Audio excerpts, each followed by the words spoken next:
And this was home, the place where I became what I am today, the place you couldn't stay. And this was home, they say you can't go back, the colors run to black. And now I know there's no place like home, not in this world, not anymore. There's no place like home, no bridge left to burn, no return. Now that you're gone, there's no place like home.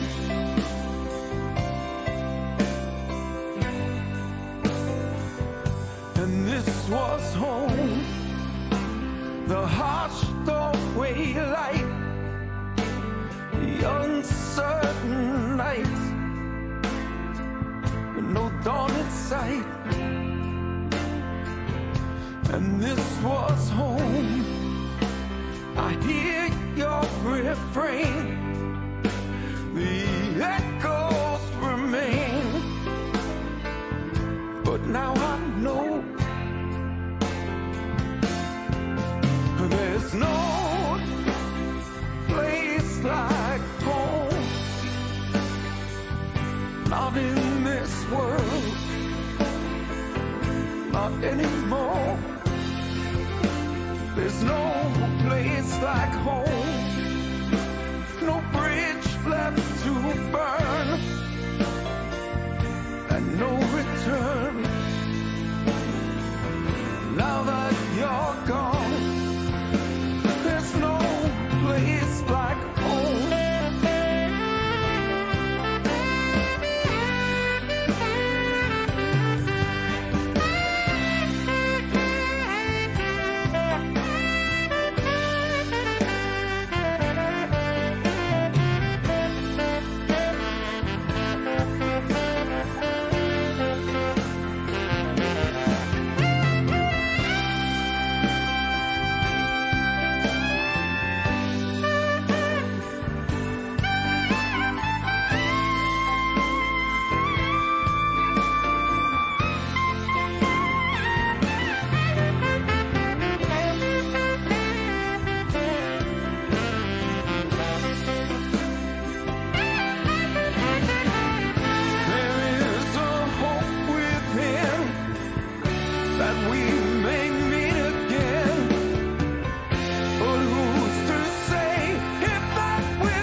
not in this world,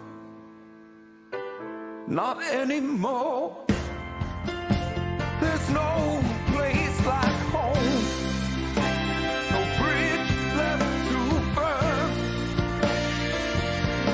no return.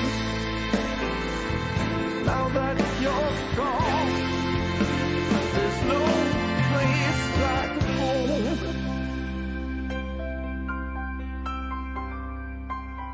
There's no place like home.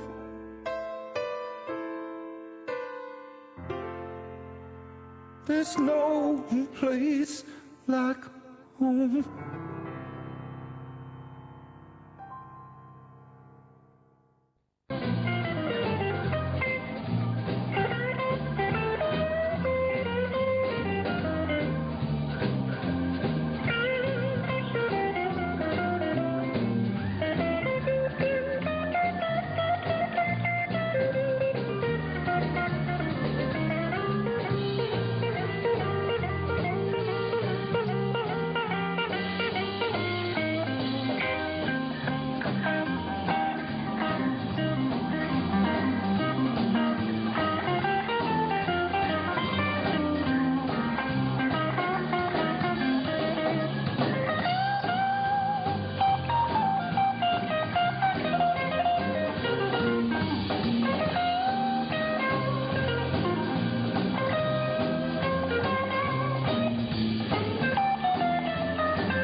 Ladies and gentlemen, thank you very much. It's good to see everyone here. I want to say hello to Pauline. Here's a song that I used to do on a jam night. I'm waiting for Brian Palm to get out here and find a mic as well. When we used to jam late at night, it was nothing but a Muddy Waters song that would do. This one is called Blow Wind Blow.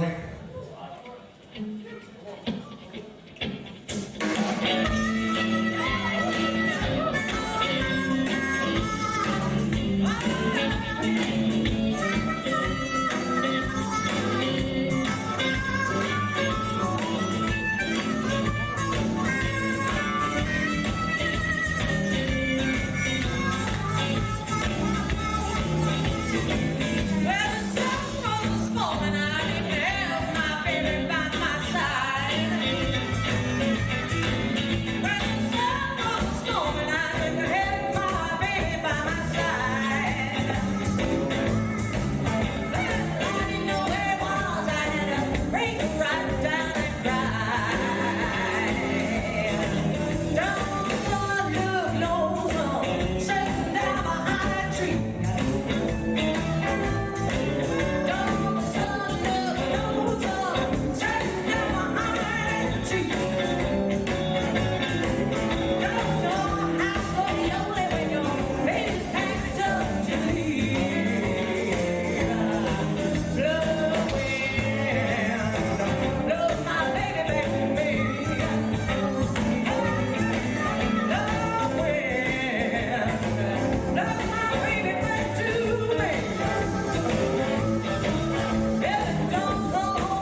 home. Got a mojo too.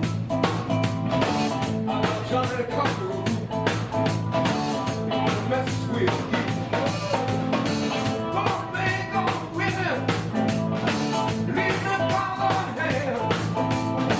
And the world gonna know Coochie Coochie Man.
Thanking you for coming tonight.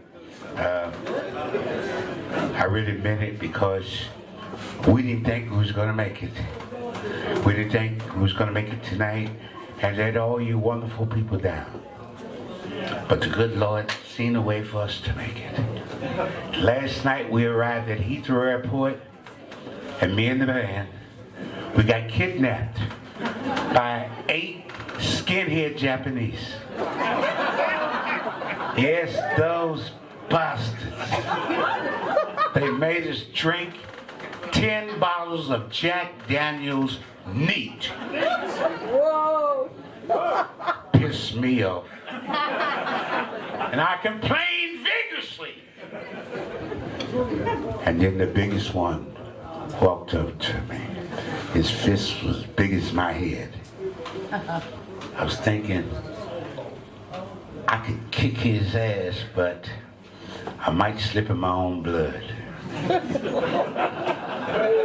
Whoa! Shakespeare.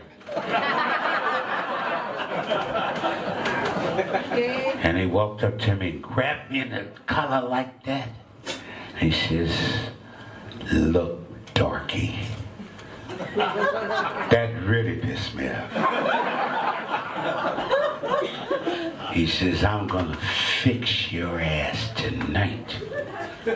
You know what those bastards made me do? Smoke some heavy duty Maui Wow. I ain't been the same since. You know what I mean? But when they ran out of Maui Wowie and whiskey, me and the boys escaped. Escaped with our lives, brothers and sisters. And we decided, whoever came tonight, we would be glad to see you, and we wrote a song for you. We wrote a song for you. Yes! For showing up. Yes! I admit we ain't wrote shit before. But we wrote this one for you. Now, when you write a song, you get cocky. Don't let nobody tell you they don't get cocky. You get cocky when you write a song, man. I used to walk and talk like this. Hello. But once I wrote that song, thank God, I began to, hey, what it is. Now, we got a ritual with this song. You got to do the ritual and shit. It comes with that cockiness. You know what I mean? Now, if you ain't got a drink in your hand, let's do that ritual. And I promise you, you're going to feel much, much better. Everybody, raise your right hand. Raise your right hand and wiggle it around a bit. Keep it wiggling so I know you are alive. All right, keep the shit wiggling now. Now, I'm going to count to 3. On the count of 3, quickly look to your right and feel that ass. Where's everybody? Where's everybody? I thought I'd throw a little bit of Shakespeare in. You know what I mean? Those of you that like Shakespeare and read it, you know I was quoting. Okay, can we do it? Yeah! Give me yo! Kick it! Rock that right. Rock that right.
Well, hello, hello, hello.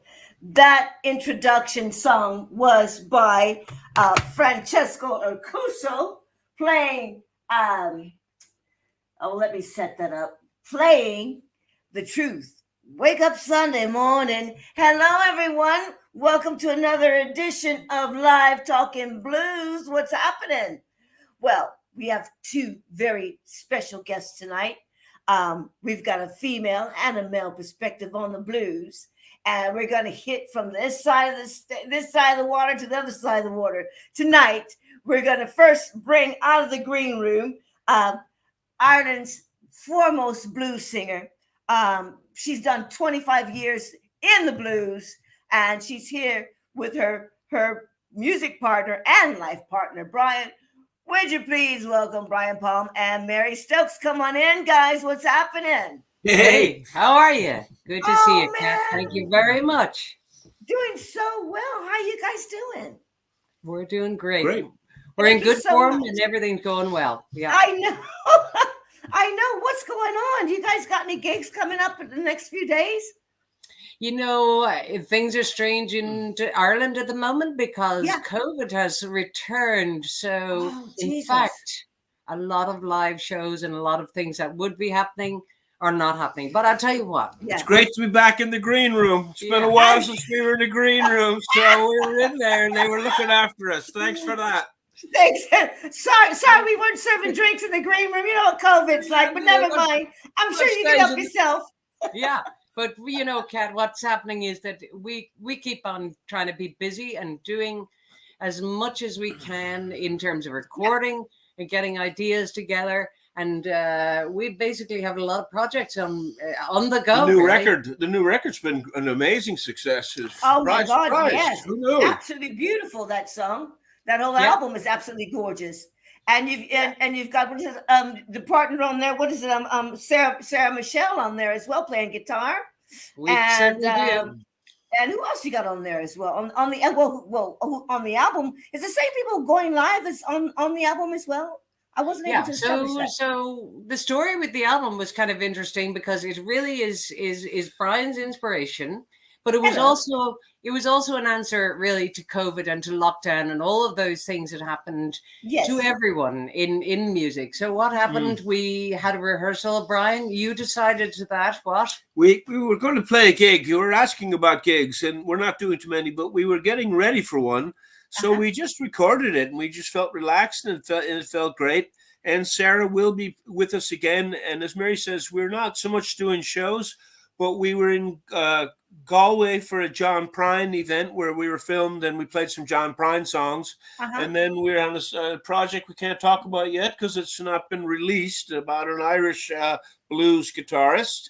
Then we did another thing I can't remember. A couple of things like that, moving into the social media aspect more than live work at the moment because we really have no choice.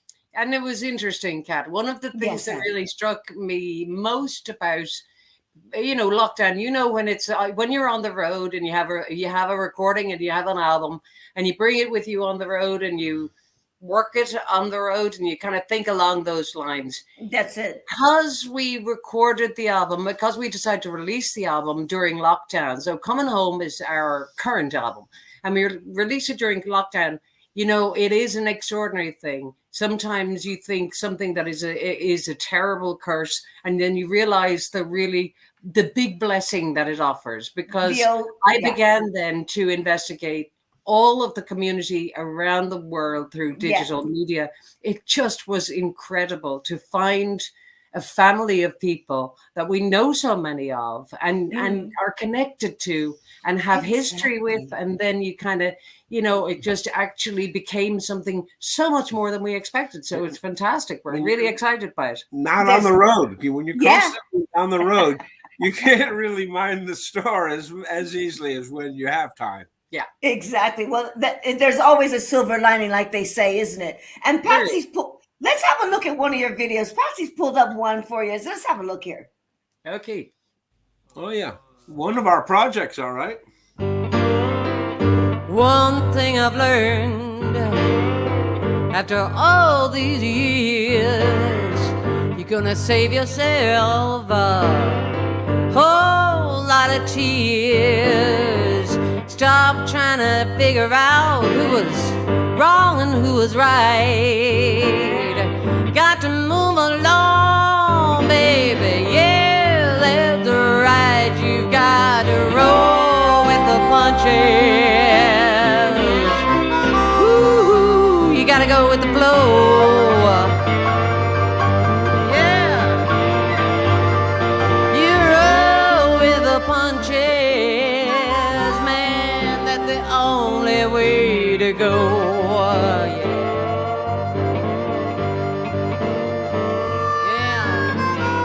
No use in looking at those old photographs. Walking around the neighborhood, gotta tear it in half. Only one way that you can clear your tormented mind. Stop thinking he was just one of a kind. You gotta roll with the punches. You gotta go with the flow. I said go with the flow.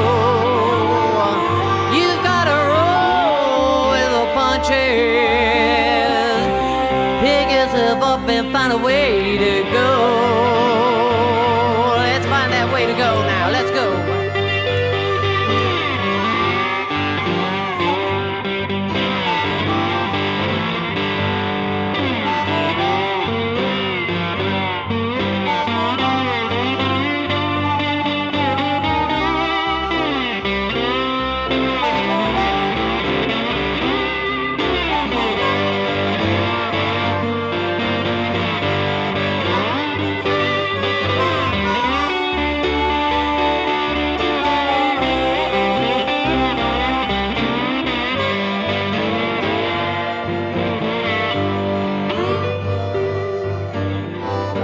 No use in staring at that old photograph. Walking around the neighborhood, you're gonna tear it right in half. Only one way you can clear your tormented mind. Stop thinking he was just one of a kind. You gotta roll with the punches. Yes, you gotta roll with the flow. Oh yeah, you gotta roll with the punches, man. That's the only way to go. Oh yeah, only way to go. We've got to roll with the punches. I said we gotta roll with the punches. Yes, we gotta roll with the punches. Roll with the punches, man. Gotta roll with the punches, man. That's the only way to go. Only way to go.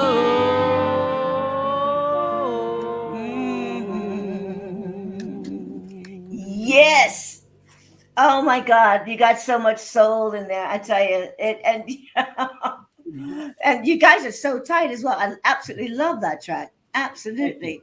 You know what? I want to go. I always like to go back a little bit. Okay, do you mind if I just go back a little bit? Sort of like, Mary, you were raised in Dublin, yeah? Yep. I grew up in Dublin. I didn't know. It's like being a Londoner. I'm not sure if I've ever met anyone that was like sort of grew up there. Do you know what I mean? It's like it's very rare to meet a Londoner or like Yeah, I'm a Londoner. I'm a Dubliner. Yes, girl, you go for it. So And your I family grew were up, there. yeah, I grew up in Dublin, and on the video you can see my brother was there, the man playing piano. Uh-huh. So again, I grew up in a musical family. There was That's a really strong. We were talking about this a lot during the last couple of weeks. That I had a choral tradition in school. I sang a lot, but blues was played at home. So I Yes. noticed it was mentioned the connection with John Lee Hooker, and I remember being a little kid hearing the Live at the Cafe a Go-Go album. And quite honestly, at the time when I was maybe 4 or 5, I didn't know quite what was going on. It took me to be about 18 or so before I really started understanding. Yeah. But you So- felt it, Mary. But listen. Is it true that you sat on a nun's knee and sang these? Is that really true, Mary? Yes. At that age of Yes, 4? in fact, yeah. What happened was, okay, so I have to explain this because actually, Okay, because it really was a number of things. Number one, I was the youngest, so my brothers Yes. would teach me songs that were popular. These Boots Were Made for Walking was a big song at the time, and Oh, great song. That's So a great song, Brian. they made it their kind of objective to get me to be able to sing the words, because I could pick up the tune no problem and get the words together. So then I The entered youngest school. I was always. pretty young when I entered school. And Uh-huh. one of the things, of course, when you go into school, I think it was about 3.5 or going on 4. And the nun said to me, a really nice nun called Sister Josephine. Joseph. Sister Josephine, it was very nice. And she said to me, who can sing a song? And of course, I thought, well, okay, I can sing a song. So, and so she, in her, she was everything. She was in her, actually in the long, full In her garb. habit. Yeah. And she's her habit. And she said, come up near me. And so I came up beside her and I sat on her knee. And so the song, I think, was not what she was expecting, because Exactly. I had obviously learned the words. and I went through, may I say, in the way that I do, I actually Bless. what I did was Start I to sang finish, it I to betcha. start to finish. Oh, So, really? I never did that yeah, part. even Wow. You yeah. didn't get the. no, even with the dung digga dung. Are you Yeah. ready, Boots? I love it. I never knew And you She went was so very long. nice. She just let me away with it, and kind of, Yeah. I don't know what she thought, but it was, Oh, it was just it's one of those fun. things, which was a result, may I say, when I went home and told my brothers thought, of course, that it was absolutely outrageously hilarious, and I kind of was a little bewildered, but I just thought it was, I don't know, it was what I expected to The do. show must go on. Brian, did you start playing harp when you were young as well, or how old were you when you started playing? I guess I was about 10 or 11, and Okay, that's my young mother for gave it. me a harmonica, and I Really? began to knock a tune out of it. And then when I was around 14, I'd say, I used to go camping on my own a lot in the woods. Yeah. Sometimes with the dog, and I would bring the harmonica to, when you're on your own in the woods, it's nice to have something to do by the fire. And that's where I really improved my playing, because I found around people, everyone would tell you to stop playing and shut up, because they didn't want to, of course, hear you practicing. Whereas I found out in the woods on my own, I could practice to my heart content. Oh, isn't And then that? when I came to Dublin, I guess I was about 20. I improved by playing with musicians on the street, and I'd play for hours at a time for coins. It's the age-old busking on the street. So Yeah. It's with that- interesting when Brian says he came to Dublin. Brian's originally from Connecticut in the US, and Oh, yeah, I came was to going to Dublin. say, yeah, exactly. I was going to say, what took you over to Dublin? Yeah. So Brian got a scholarship. I'm an artist, so yeah. what a great place to work as an artist and be a musician. Oh, This see on city the is wall. just Yeah. fantastic place. So although we've Exactly. gone back to the States, we've made sure we kept contact with the States, and we've toured in the States a lot. Can't say enough about living in Ireland, and we invite all our friends to come visit and jam with us when they get here.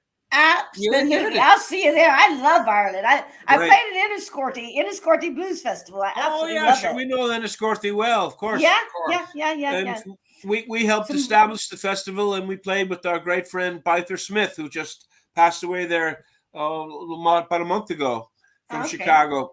He would work with Otis Rush and loads of other people, including I think John Lee and all. Yeah.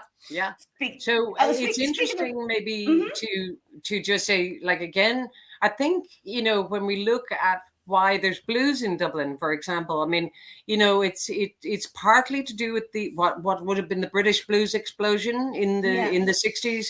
And, you know, when I say my brother was playing, you know, again, he was starting a blues band when I was very small, and that was that generation. And so because I was younger, I was picking up all those influences. So it was what was being played and listened to. I know, but Mary, something you mentioned was something having to do with migration and the Irish and blues, and I read that, and I started thinking about my family and how they migrated and across the United States from the South and over and up to Chicago and all that sort of thing, and I also thought about. So I thought about the Irish and blues, which is because you got your folk, you got that real strong heritage. And then also I thought about Spain and the Spanish flamenco. And they said flamenco is a Spanish blues. Yeah. And so I was just curious how you felt about the connection between Irish and African American. I really blues. always felt, Kat, that there is a very strong connection. And, you know, I think that there are just simple elements that are in common. So, for example, you know, if you think about kind of blues, which would have been blues coming from people working, we'll say, in the fields and working in the cotton fields, honey, they still do. Yeah. And so people working in that context. So there was also in Irish music, the work song. Then we also have as a really strong part of Irish music, which is the lament. So that in itself is a slow blues. It's a sad lament, and it's an expression that doesn't come from your head. It's an expression that comes from your heart and your soul. So that's a slow blues and the lament. And then in between both of those, we have in both musics, we have music that is just about having fun and having a good time and dancing and celebrating. So those are simple parallels, and then similar, the old rebel song appears in both forms of music as well. We've had enough of this shit. So it comes out quite a bit. In both forms. But that's an interesting thing, because language is important, because again, there's that coded language sometimes in the blues, where it's like, you know, get off my foot, mule. Yeah. He's not talking about the mule in here. The landlord, the landlord would come, and one reason I was always fascinated, the Irish, little tiny Irish fiddles, it was so that they could be snapped in half and thrown in the fire and burned if there was someone at the door. And the whole oral tradition of speaking and singing, if the landlord came or the police came, all you had to do was shut up, and there was no evidence. That's it. You know what? Well, coming home was as a element of migration to that. So, Patsy, can we put that video on, please? We're just going to watch a little bit of it and turn it down. We'll get back to you. You know what it's all about. Yeah. Dedicate this to all the people who have been away for a long time, end up coming home, thinking they might come home and wishing they could come home. Here you go.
play, can't she?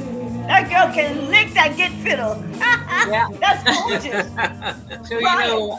Kat, the funny thing Uh-huh. is that song, Brian wrote lyrics about being away from home. And I'm sure, again, you know those feelings when you are living away, that despite anything, you kind of feel a longing, you feel that pieces that you're missing. But then when I was performing it in many situations, so for example, we would have played so regularly, we'll say annual events, and people would come down to see us every year. And sometimes it was that people who had emigrated from Ireland would come back because there was an event.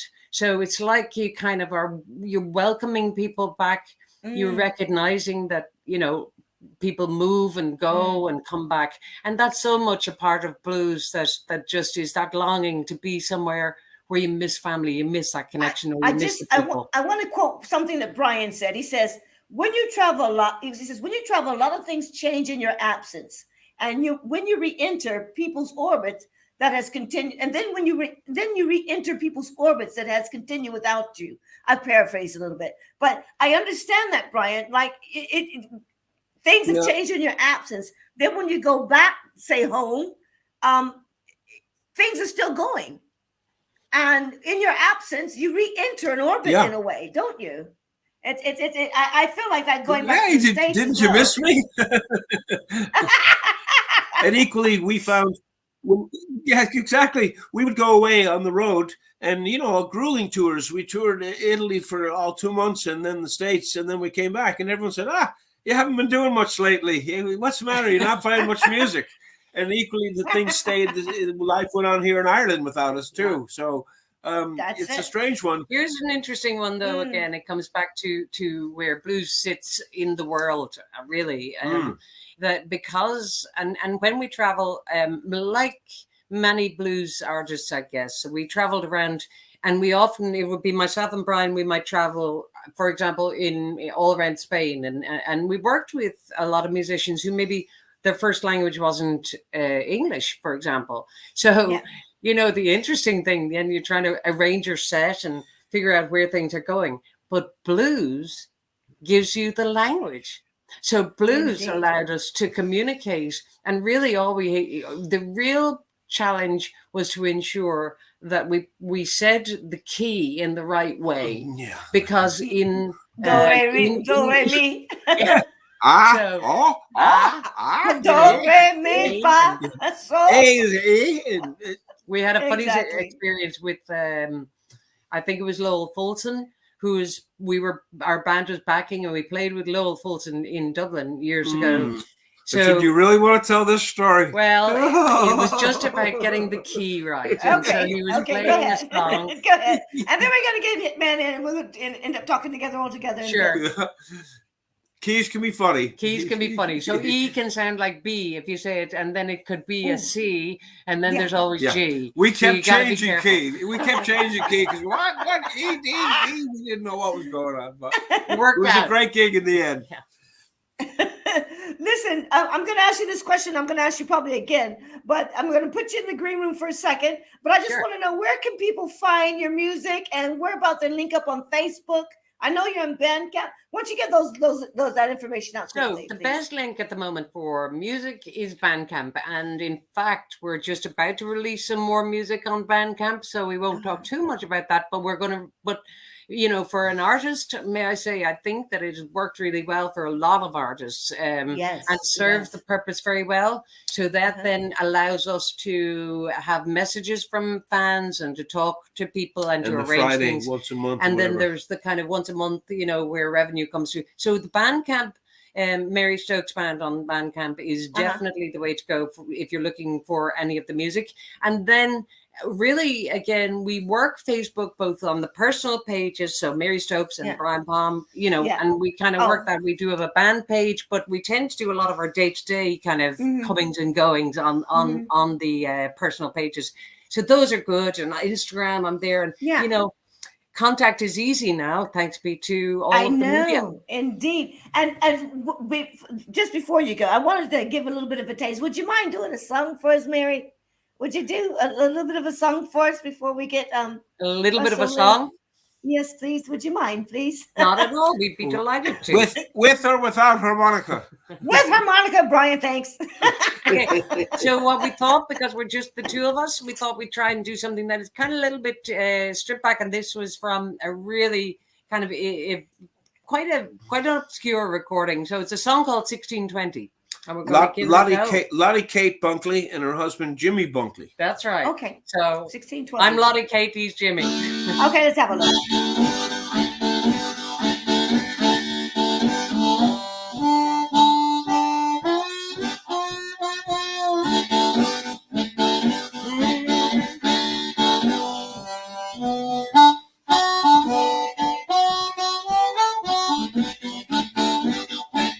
Oh yeah.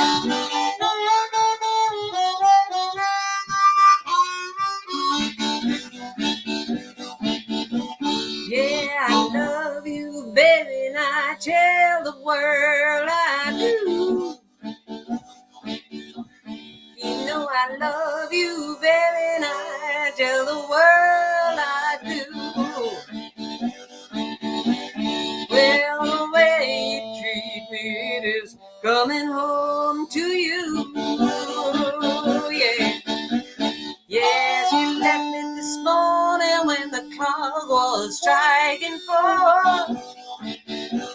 Yeah, you left me this morning when the clock was striking 4. You know when he walked out, those blues stepped in my door. All right, now, bye.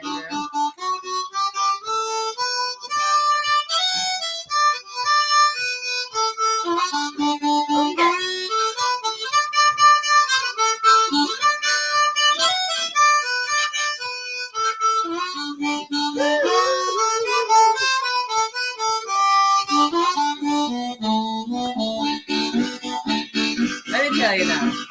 Your money going out, baby, if you don't be both night and day. Your money going out, baby, if you don't be both night and day. Cause when I want my love and I want it just that day, yeah. I said I love you, baby, I tell the world I do. Yes, I love you, darling, and I tell the whole wide world that I do. But the way you treat me is coming on back home to you. Yeah, I said the way you treat me is coming on back home to you. Now the way you treat me, it is coming back on home to you. Oh yeah, coming home. Come on, that's lovely. Hey, round of applause, give it up for Mary Stokes and Brian. Listen, I'm going to put you in the green room just a bit, and we're going to get Russell Hitman. Russell, you ready? I'm going to get you out of the green room. You guys stay there, okay? You okay? I'm gonna mute your mic, so get yourself a wee drink, and I'll bring you back out if that's all right with you, okay? In just a bit. Great. All right, see you in a second. Okay, let me get Brian. Let me see. Now, who do I put first? Let me see. Get myself out of there. Remove you. All right, our next guest is a man with powerful vocals, ripping guitars, a rock-solid rhythm section, and adventurous horns. He has some stirring backing vocals. The boy, I tell you, he's got it all going on. He plays the blues that will give your life the blues to live with. He plays the blues that will give your life the blues to live with. Would you please bring out of the green room Russell Hitman Alexander? Hello. Us out of the I green got you, room. Mike. What's- Shut off the ventilation, and it was getting really hard to breathe in here. Who you got with you, Russell? I'm sorry, what? Who do you have with you, Oh, Russell? I'm sorry. This is Mike Porter. He's the bassist for the Hitman Blues Band. Good evening, Mike. How's it going, guys? Very good. We're having a great time here in the UK. Tell me about the ventilation, because I didn't unmute your mic. Say it again about the ventilation. You got ventilation in the green room or what? Did you get yourself some fruit? Yeah, we did. We went to the bar and, had a few drinks. It was great. Thank you. Did you taste our fruit salad? Yes. Okay. Well, welcome to England. You've been here a few weeks now, haven't you? A couple weeks? Yes, we have. We got here on the 26th of October, and first gig was at St. Harmonica's, I believe, on the 29th. Mm-hmm. So, how's it been going? It's been going great. You had some sellouts, didn't you? Yeah, every gig except for one was a sellout. Okay. And we found out that we're going up to Glasgow on Saturday, and that's been sold out. Fantastic. There's still tickets for tomorrow at the Eel Pie Club in Twickenham. That's right. That's what everyone is. Everyone go on to the website at RussellHitman.com. No, that's not right. No, that's Hitman not right. Blues Band. HitmanBluesBand.com. Right. Go on there and you can find out some tickets, or on the Eel Pie website as well. Yeah, it's on the Eel Pie website too. Yeah. Okay, so listen, man. I mean, it seems that you and Mary, because we have a double bill tonight, as you know, and Mary's in the green room, and she had some situations that happened when she was 4 years old, and it seems like this. What's happening when you're 4? I mean, I'm like, something happened to Russell as well at 4 years old. I'm thinking, what? You were trying to figure out what at 4-year-old? You were trying to figure out rhythm or beats, or what was going through your mind at 4? I mean, so young. Well, my father was a musician. He was a jazz musician. He started off as a drummer, and then he switched over to vibes. He played with a lot of, big names. He was on George Shearing and Peggy Lee's album Beauty and the Beat.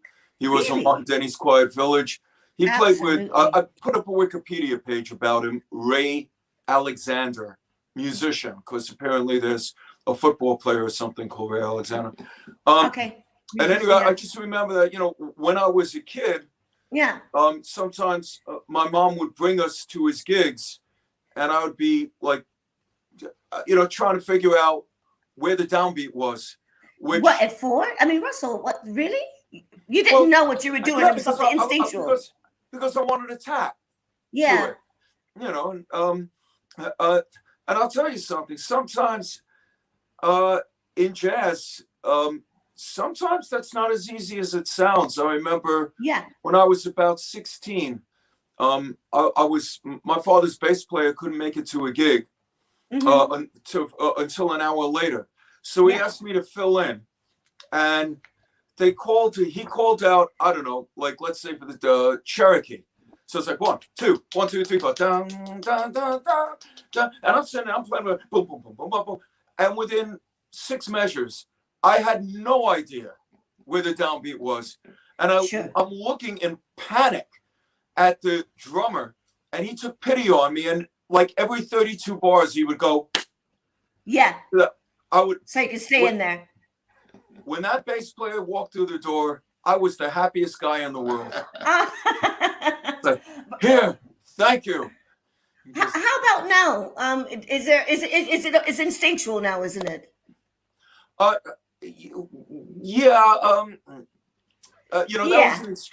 was an extreme case. I'm not a jazz player. I'm a blues player. Yeah, exactly. My father was a jazz player. Yeah. I'm a blues player. My daughter is a mezzo-soprano and sings opera. So if you notice, we're going backwards.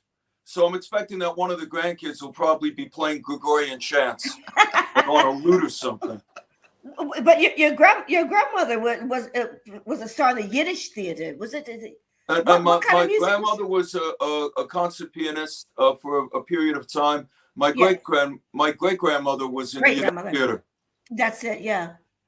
And okay, so that would be sort of like that type of music.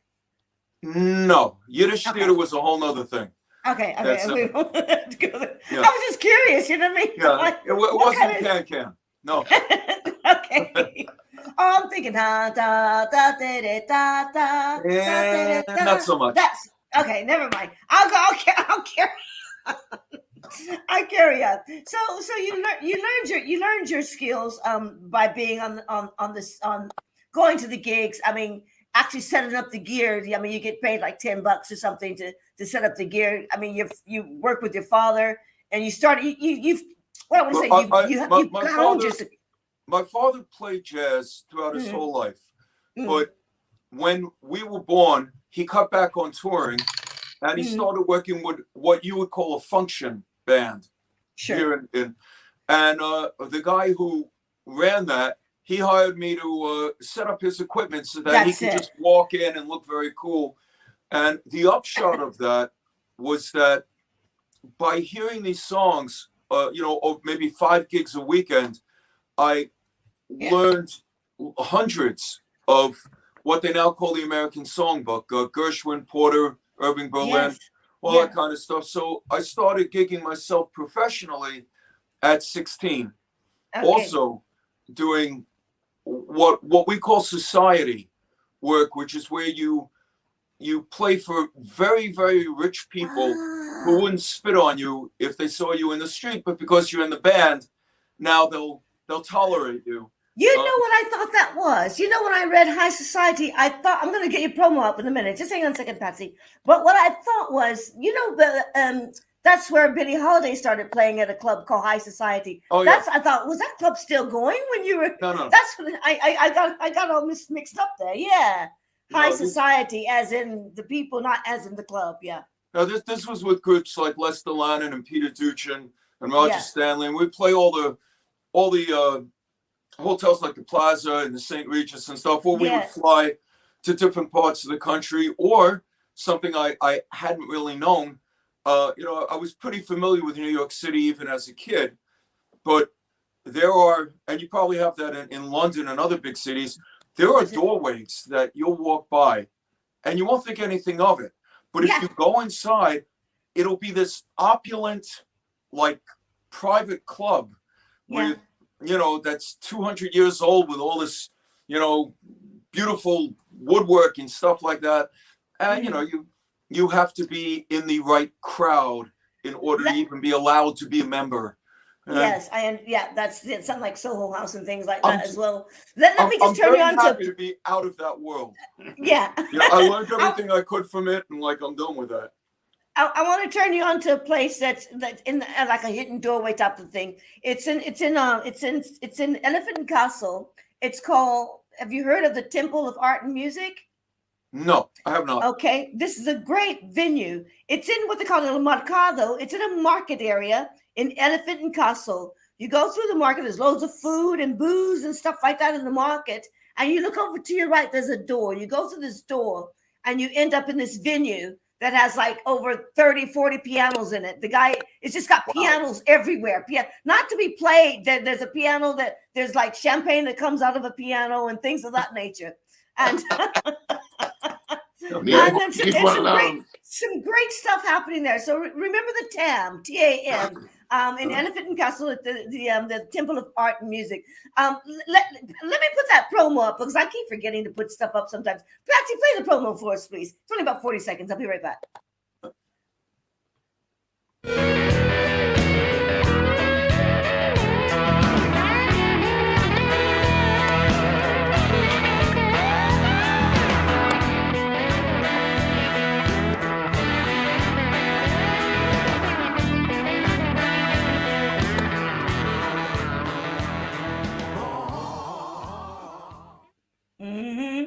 Yeah, that's a quick little look at you, Russell. Now, I wanted to ask you that you played a lot of different genres of music, like you mentioned.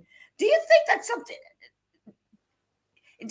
something like when you learn a language and it's easier to pick up other languages once you learn the first one or two? Is that like when you learn, because you learned such a different array of music that, I mean, starting from like 1915, I mean, I know you, like you said, you learned stuff on your feet, as and going through the ranks, as it were. But is it? I mean, over 300 songs or something crazy like that in one position. A lot more than that. Yeah, exactly. But that's just that's standards. That's 300 standards. I meant to say. But yeah, there's and then rock and blues and funk, probably a 500 or so. But the thing is that because of the work that I did as a freelancer, there were no rehearsals and you didn't get sheet music. You just showed up at the gig and you were expected to know how to play all these songs. Whatever the band leader called out. And very often I would be in a situation where they wouldn't even call out the name of the song. They would just start playing it. And quite a lot of the time, they wouldn't even give you the key. They'd start playing. I remember there was one band leader that I worked with who liked to do these elaborate piano introductions. And then he would go into the song, but he would do the introductions in a completely different key from the song. So, yeah, it kept you on your toes. Exactly. But what you're basically doing in those situations is you're training your ear to understand relative pitch, and you learn how to recognize chord patterns. And that's going to sound kind of funny, but there's not a real lot of them. It's not like there's hundreds of them. I understand. There are, you know, maybe, I don't know, 15 or something chord patterns. Then you kind of string them together, and they form songs. And that's how, you know, that's how things are written. It's really the melodies that create the song, which is why you can only copyright lyrics and melodies. You can't copyright chord progressions. Otherwise, there would be one blues song.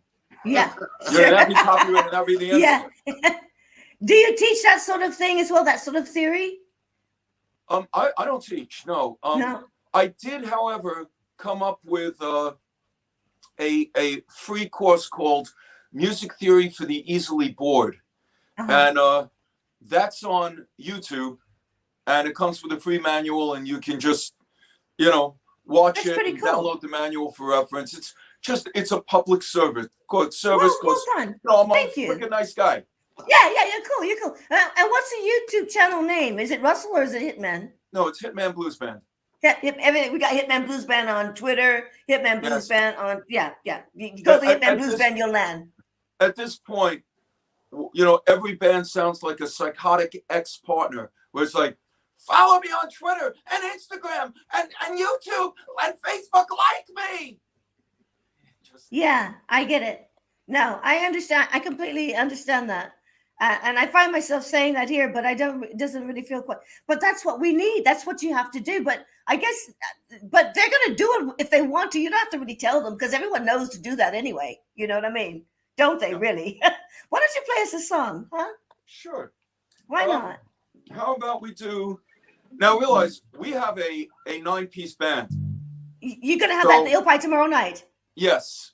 Right. Cool. So, you know, full horn section, backup singers, all that stuff. But almost pretty much all of the tunes we could just play as a solo or an acoustic. It just has a different thing. This is the title track for our newest album, which is called Not My Circus, Not My Monkey, which is the phrase that you can use when someone tries to drag you down into their own private hell.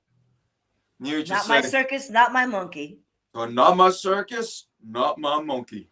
So that's coined by Russell Hitman Alexander. Let's go. Actually, I got that from our bassist. Mike was on hiatus for about a year, and the bass player Paul Gilmore was touring with us.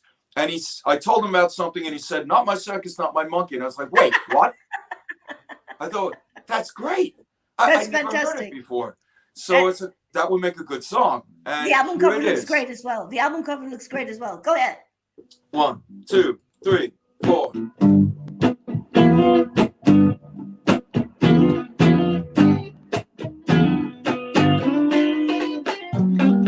I met this lady with a winning smile. We had some drinks and then we talked a while. She leaned up close and whispered in my ear. She said, I hope my boyfriend doesn't show up here. Say what? She said her ex kind of lost his mind. Not only that, he was the jealous kind. Special forces till they kicked him out. She looked around to see if he's about. She said, be ready, things might get funky. I said, no, not my circus, not my monkey. Monkey see, monkey Yeah, but I ain't you.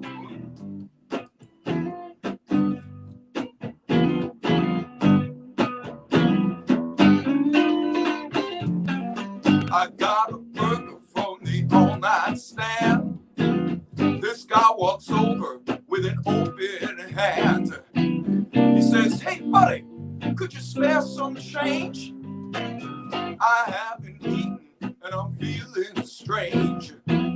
I said, pick something, but he shook his head.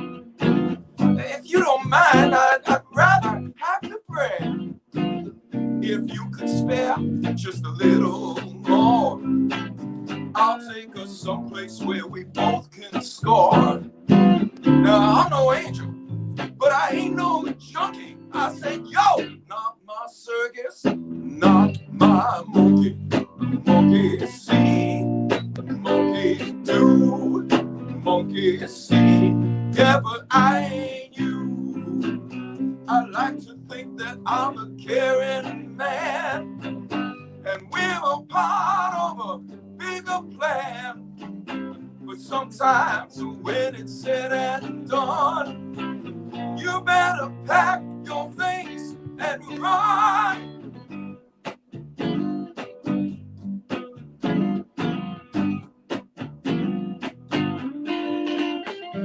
The general contractor had a worried frown. He said that ceiling's got to come on down. But all his crew had a day of rest, and he was trying just to do his best.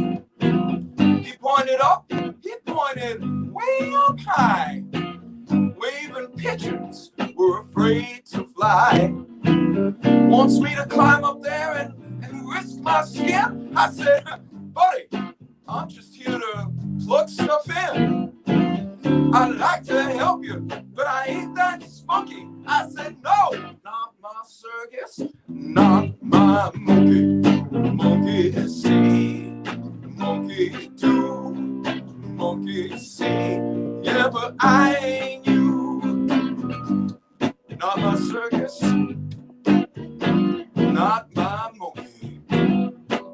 Ook. Ook, ook.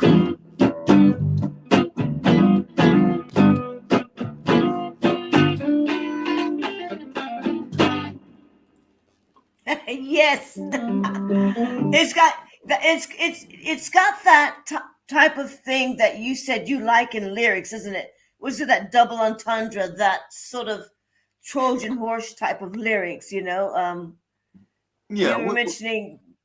I mean, we like to put humor into our songs. Some of them are not at all humorous. Yeah.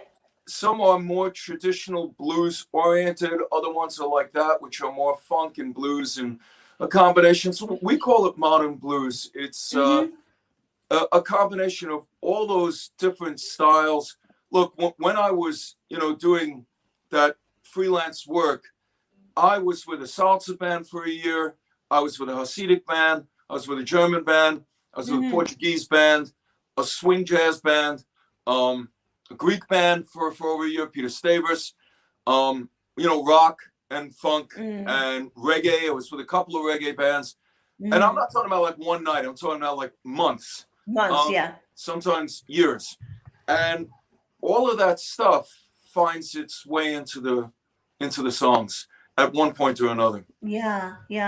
I mean, you do have a jazz influence in there, and you've got the funk and a bit of soul. I mean, even in your voice, on your album, was it Revelator? Something that song, some great backing vocals in there as well. Now I'm trying to think. Now, what was it in that song? I didn't make a note of it. It was just something mental, because I have so many notes I had to write down. But something mentally, I'll have to come back to you with that. Something about that song reminded me of, what was it? I may have to listen to it again. Well, John the Revelator was a traditional gospel song, and Great song. Most people who are familiar with the early versions will know Blind Willie Johnson's version. Now, Blind Willie Johnson had a voice like a bullfrog with a sore throat, but it's good. I mean, it's great. As soon as you hear his voice, you will always recognize it. He also wrote songs like Dark as the Night, Cold as the Ground, and When the War Was On. Great stuff. Unfortunately, he passed in about 1941 in bad circumstances. But the original version of John the Revelator is pretty simple, straightforward, and a lot of people have covered it. What I decided to do was to keep the chorus, but change everything else. So I wrote all new. What I was thinking of John the Revelator is about a John of what is it, Primus, or who wrote the Book of Revelations. Yes. And he was on a cave in an island for 20 years by himself. Okay. And I'm thinking, that's a long time to be by yourself writing stuff. I thought, what if every religion has their own version of what's going to happen at the end of times? So what if some of the other gods came by and said, that's nice, but here's what's really going to happen. So I have Buddha and Odin and Brahma and Madi come by and offer their version of what's going on. And it worked out well. It's a lot of fun to play that song live, especially with all the vocals going on. You're going to be able to do that tomorrow night? Oh, yeah. Oh, yeah. I'm coming down. I'll definitely be doing that tomorrow night. I'm definitely coming down. Oh, please What do. time are you on? What time are you on? The doors open at 8. So I'm guessing, I don't know, 8:30? 8:30. Okay. I don't know.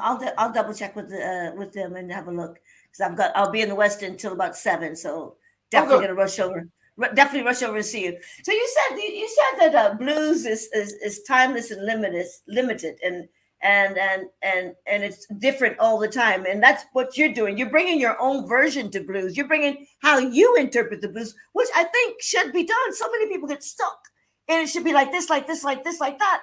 And it's not. It's how you interpret it, like any other music, isn't it? Why do you have to stay so much in a box like that? I don't get it. I mean, yeah, blues. If we want blues to continue as a living form, it has to evolve. Imagine if rock and roll stopped in 1957.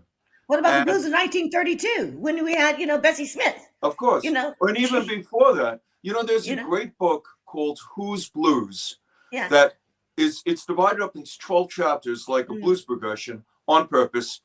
And he covers the question of blues is black music, or no white, no black, just blues. And he doesn't give you an answer. He just goes through the history of it, and you decide for yourself. And it explodes a lot of myths about the blues that we've grown up with and that I took as gospel, but actually wasn't true at all. Like Robert Johnson, you know what his favorite music was? I heard it was I can't remember, but I heard polkas. Polkas. And this is from Honey Boy Edwards, who was his adopted son. So I think he would know. And he said Johnson loved to play songs like My Blue Heaven, 5 for 2 Eyes of Blue, that kind of stuff. Yeah. But we never hear that, because if you're going to make a living in music, you have to play the hits of the day, the current hits, and just a wide variety of songs in order to please people. It's not like he walked into a juke joint and they said, oh yeah, play 2020 blues. Yeah. No, they were like, we want to hear the popular songs and blues and everything else. And but when they recorded, whoever would record artists would say, you're a blues guy, play the blues. I don't want to hear the other stuff that you do. Just, you're a country guy, play country. We're not. But that's even evolved. You know what I mean? What? I mean, even country's evolved. From Dixie Chick to Dwight Yoakam. It's always, music is always changing, and it has an evolutionary situation. And that's the way it should be.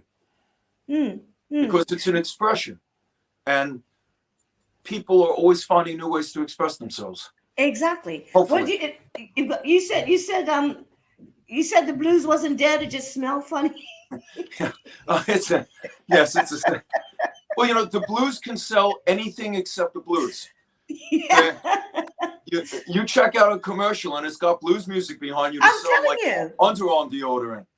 Yeah, but getting people to come out to blues shows I've had people tell me you should take the name Blues out of the Hitman Blues Band because people don't want to see it. And I'm like, well, that's too bad, isn't it? Yeah. Well, where would we be without that grandpa of music? You know what I mean? Oh, we wouldn't be anywhere. It's blues is played now all over the world. Go on YouTube, I know. and you will see incredible blues. Japan, Brazil, every Poland, every corner of the world. Absolutely. But they And still all don't want to kinds put of- it on the radio. What? They still don't want to put it on terrestrial radio, you know? No. We're not here to complain about things. We're here to, that's why we're here to. Well, a show like this is very helpful. Exactly. That's why We're it's great here. that you're doing this. Thank you. We're here to share it. And when when people like you are coming over, you come on, we tell everyone as many people. And it's the thing is, it stays in the archives, so it's going up straight away live tonight on YouTube, on Facebook, and it will stay there. So if you need to use this or you want to go refer back to it, you have it on YouTube or on Facebook there for you as well. So let's put you up at the 100 Club, which is a great venue. It has a lot of history, that place. Let's put that video up and have a look at you at the Yeah, hang on, Patsy. Hang on, Patsy, 1 second. What are you going to say, Russell? I was just going to say, we do a couple of covers, Yeah. like John the Revelator, but we don't do them anything like they were originally done, because the best we could hope for would be to do it as well as the person who originally did it. So we just completely change it. This is a song that probably everyone knows. We're just doing it a little different. Okay, let's have a look. Go ahead, Patsy. Thank you. And the volume.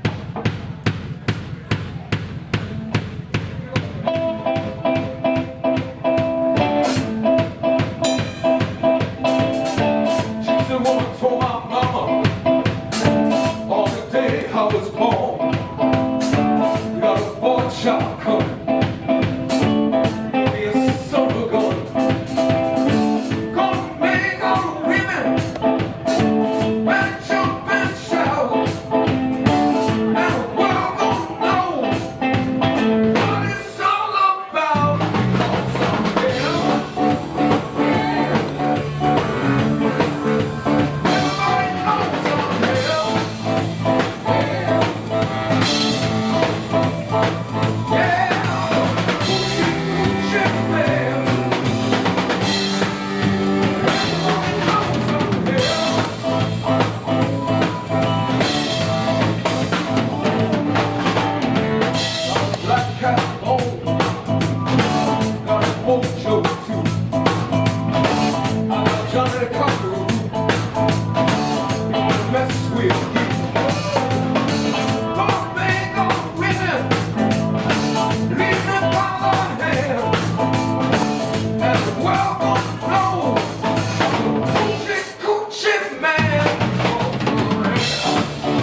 $100, man.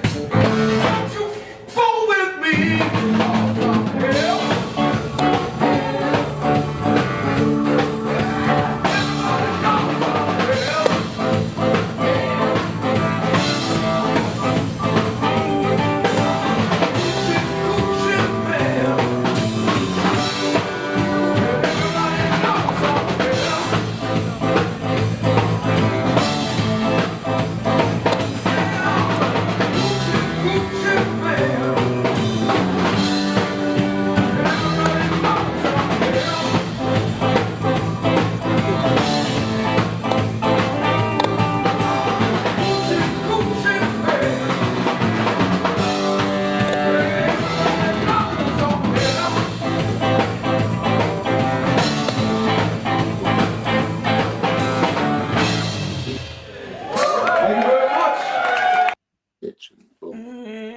I'm telling you, that runs so well, and we recognize the lyrics, Right. but it's absolutely brilliant rendition of that. So, what do you think is what do you know what? Before I ask you this question, I want to bring Mary back in because I want to ask you both. I want to ask you both that question. Okay, is that okay if I bring Mary? Let me get Mary and Brian back in and unmute their microphone. So I want to ask you both. Hello, guys. Did you meet? You met Russell and Mike, yeah? Mary and Brian. Hello, guys. Listen, Mary, you guys, Hey. absolutely brilliant.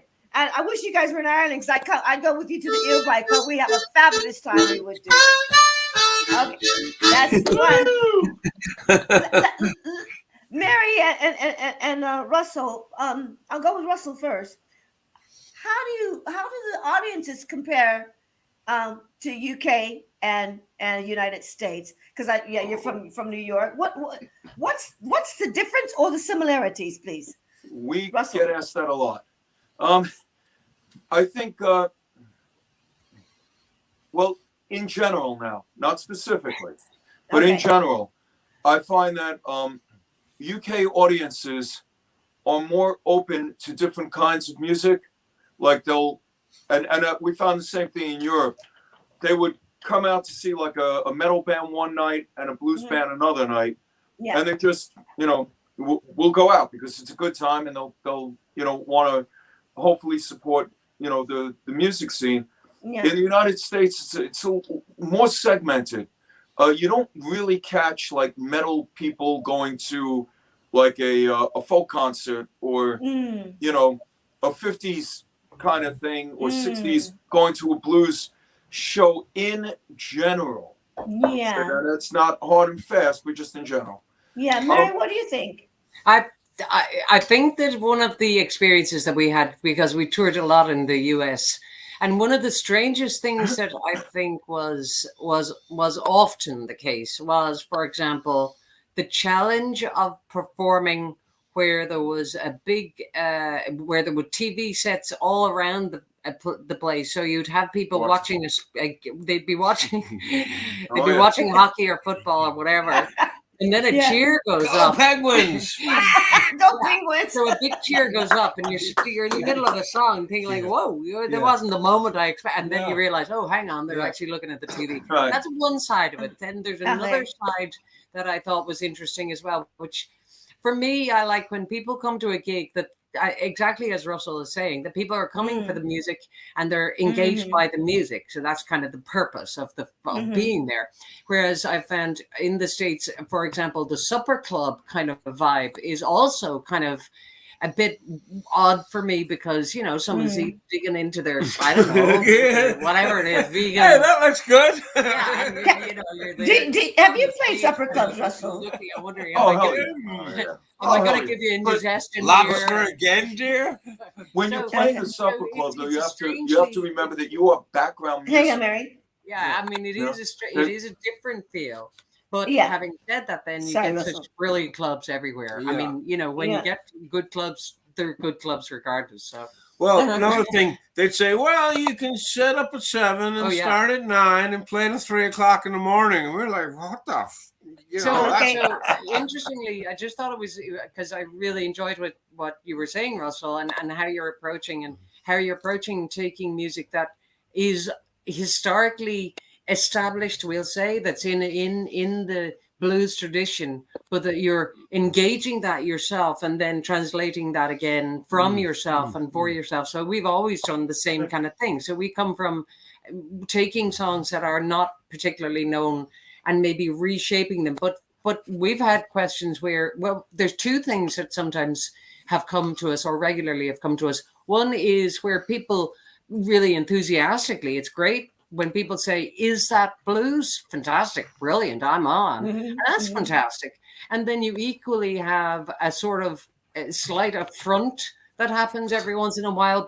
People expect you to address your blues in the way that they expect it to be done.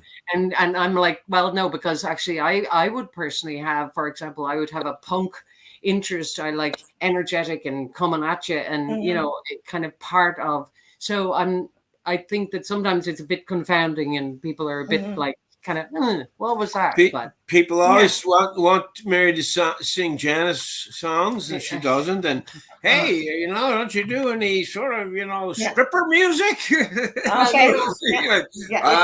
No stripper music. So it's like when we actually wrote, and you come on with power, and sometimes people are taken aback. Right, hang on, Mary. Hang on. Go ahead, Russell. I just want to say we actually wrote a song addressing that.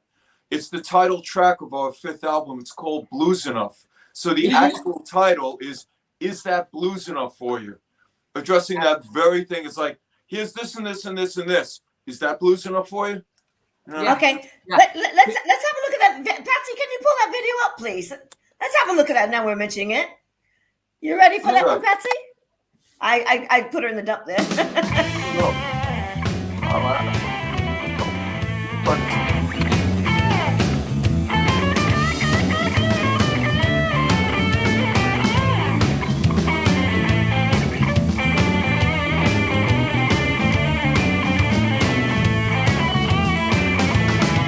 Got a black cat bone, got a mojo in my hand. Got a black cat bone, got a mojo in my hand. Got the blues so bad, I can't hardly even stand. Is that blues enough for ya? Is that blues enough for ya? Does it do enough for ya? Is it blues enough for ya? Does it make the score? Do you want some more? Is that blues enough for ya? No time to play, 'cause I work myself to death. Got no time to play, 'cause I work myself to death. But I run so fast, I can never catch my breath. Is that blues enough for ya? Is that blues enough for ya? Does it do enough for ya? Is that blues enough for ya? Does it make the score? Do you want some more? Is that blues enough for ya?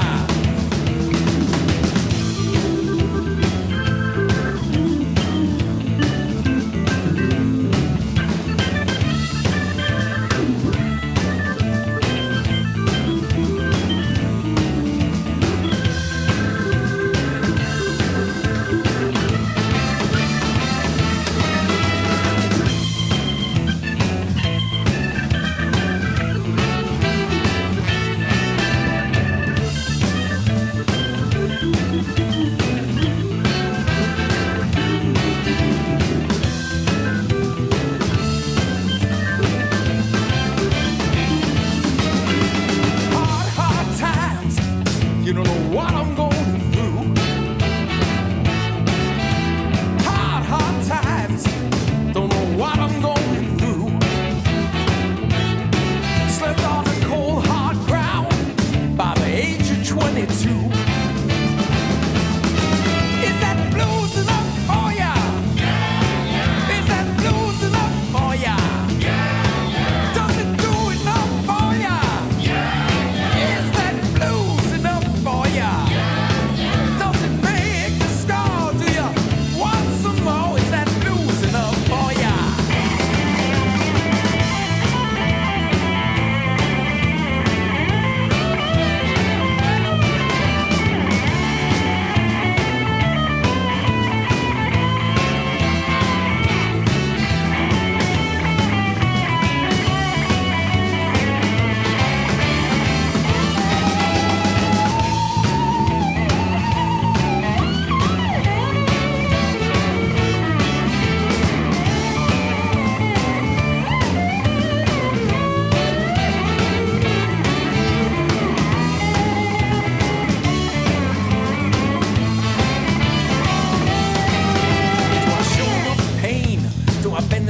right? Is the bass too loose? Are the drums too tight? Is that blues enough for ya?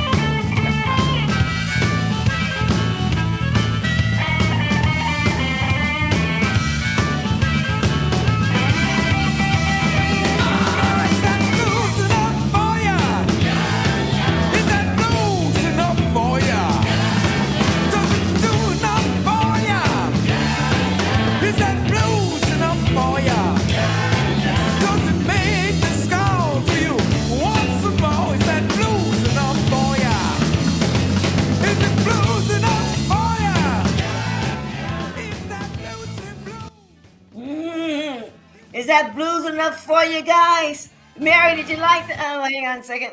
Let me take your mics off. I keep forgetting. I'm trying to play master operator here. Take your mics off. There you are. Is that blues enough for you, Mary? That's blues enough for us, yeah. I love your lyrics, Russell. I absolutely love your lyrics and your playing as well. So well done. That's I mean, very all kind these of you. years. Thank you. You know, how important do you think it is to have a communication with the audience, like to chat with them? I mean, because being American, I know you know how we chat over every record. Like Barry White has to chat 7 minutes before the song gets started, and I chat as well on stage, and I think it's important. Do you do a bit of that to make them bring them in? I do a lot of that. In fact, I've had to cut it back because you know every once in a while you get the shut up and play. But, Okay. I make a point of keeping it to try and keep it to less than 30 seconds, or if it's going to go a little bit longer, it'll be while we're doing a vamp on the intro. But you know, I figure these are people who a lot of the times have never heard our stuff before. And Mary, you know, you've been up against this as well. And I've seen other bands that do original music, and I have absolutely no idea what the song's about. If the PA's not that great, I can't really make out what they're saying. So I'll give an introduction so at least they know what the song is about. And it's funny, the intro for this song that you just heard is basically what you had just said. You know, we'll get someone who's saying, well, you know, that's not really blues. So I wrote an answer to that. This is called, Is It Blues Enough For You? And that usually gets a laugh out of the audience. That's it. That's right. I was playing along with it at home, man. That's great, Brian. Well done, baby boy. Well done, Mary. We're going to be closing soon, but I just want to hear this story because you're talking about bringing in two sides of the world and bringing the blues together. When you met John Lee Hooker, you guys got on really well because you had something in common. You know. Yeah. So I have to say that we were again thinking about this recently because it was such a significant thing, and we've been so fortunate in Dublin and in Ireland because being the blues band in Dublin meant that we got to play with so many different people. We met B.B. King, we met Taj Mahal, we met Bo Diddley, we met. Want to say shout out to Honey Boy Edwards, a good buddy of ours. We went out on the town with an elder statesman of the blues and had a great night. Yeah. Okay. Nice one. There were so many people who came, but it goes back to what I said way back when I was a small kid and not understanding John Lee in a way because he wasn't going to a pattern. And actually that was really fundamental because even in my early days, I kind of felt like, where's this going? So then it took me many years and later then listening to Live at the Capicogo, in particular that album, and becoming familiar and understanding what it was that John Lee was doing, which was it was allowing himself to express. So we were talking about it earlier on. We're doing, I think, 5 songs of his in our set anyway. Yeah. And so we had opened up for him in Dublin, and then we went out on town with his band. And then we ended up going, I mean, maybe you know the venue in New Haven, it's Toad's Place. It's a great venue. Yeah. So we went because we saw John Lee was going to play there. So we went along to the gig and kind of, you know, we had that thing where we knew the band and we really wanted. So we saw some of the members of the band. Had to pay in. What? Yeah. We saw some of the members of the band coming upstairs from the basement and recognized them. We recognized them and said, and then the bass player was Jim, and he said, do you want to come down and meet Mr. Hooker? And we're like, yeah, definitely want to. So then we went down and we had this incredible kind of audience, or we spent almost an hour with them, because Buckwheat Zydeco were opening the gig. They were playing their set, and John Lee was in the dressing room. Brian, you describe just the way that went a little bit. He asked me to order everyone out so he could keep talking to Mary, right? Okay. You got the right guy for that one. And then these heads came in. They were all laminates and long hair and leather and stuff. And they went straight for the Heineken and the food at the hospitality table. And he looks at me, get those freaks out of my dressing room. No, you can say it better. You can say it more like John Lee there. Get those freaks out of my dressing room.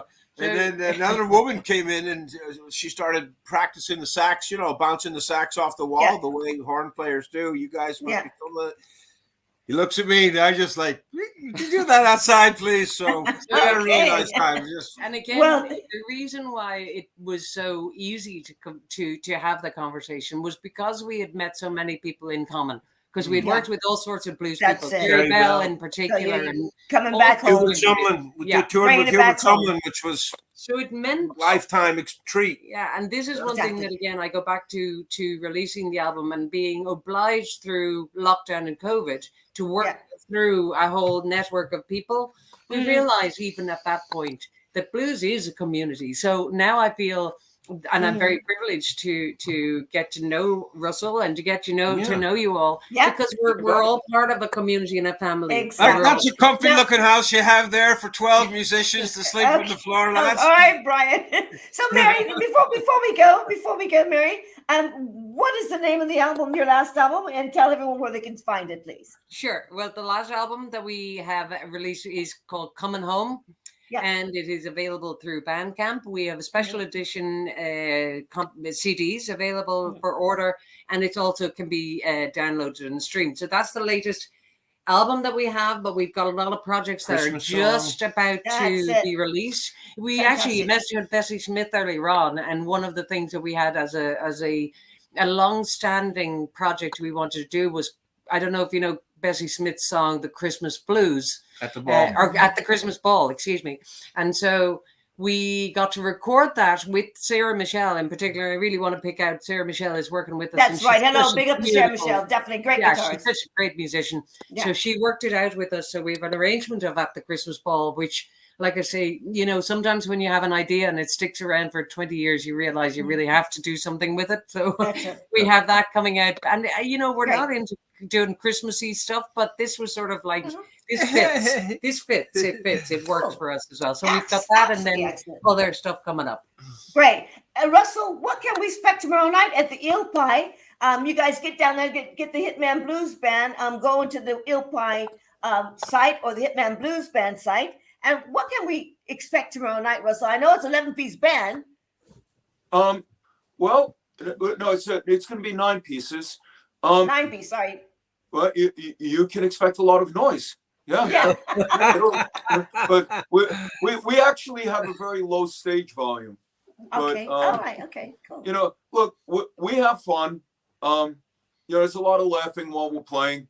And there's also a few serious moments, so it's a juxtaposition where we run that. We try and keep it down to one serious song per set, so that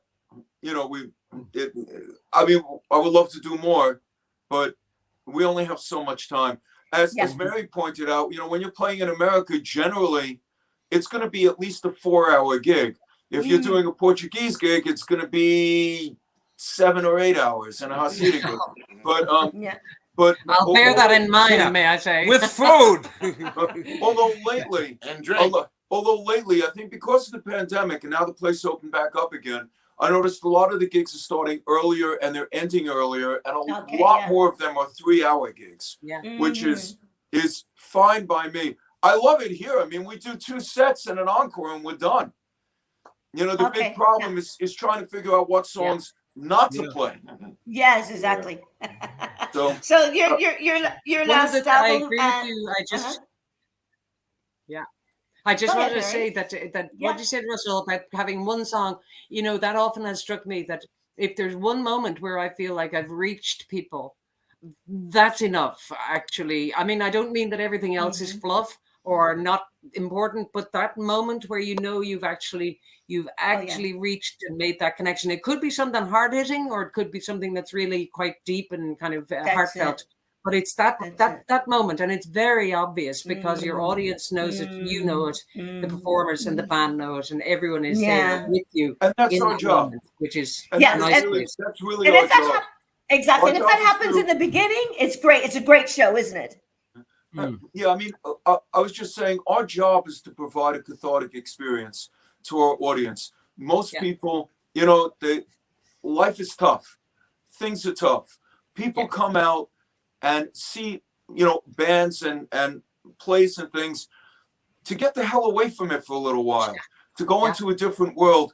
And our job is to get them into that different headspace. And if you can get that one time during the night, then that's great. You've done your job. You've earned your £2.50. That's right. That's right. Well said. We won't even go there to live streaming and stuff. That's a whole nother program. Okay. Now get the drum kit quick. We'll get you both back on separate shows. We wanted to get Russell on there because he's playing tomorrow night at the Eel Pie. Go to Eel Yes, Pie thank you Club. for that. Yes, and also to the Hitman Blues Band to check out the tickets. It's nearly sold out, so get down and get yourself some tickets. And I'll also, see you guys down there. Yeah, go ahead, also, baby. Glasgow's sold out, but our last show on the tour is going to be at Hope Tavern in Lincolnshire. And I don't know if that's sold out or not, but we love playing there. It is a great place to play. The only thing is the stage is about the size of a ping pong table, maybe a little smaller. So we've been on that stage in a different venue. We know stages like that, all right. Yeah, fitting 9 pieces onto that is going to be an adventure. Well, Have I'm a glad great you one. brought them all Have a great over. one. It's great Mary. you brought everyone over. Hey guys, listen, thank you Thank so you. much for coming over and coming into the Live Talking Blues. And you know where to find us. Thanks, Patsy. Let's get Patsy out of the green room. Say hello to Patsy. Patsy, thank you so much. Thank you so Patsy. Okay, guys, if you want to stick around and say something, I'll stay in the green room and I'll come back in just 1 second. We got a 30-second promo and then we're out of here. Thanks, Patsy. Okay. Take us home, baby.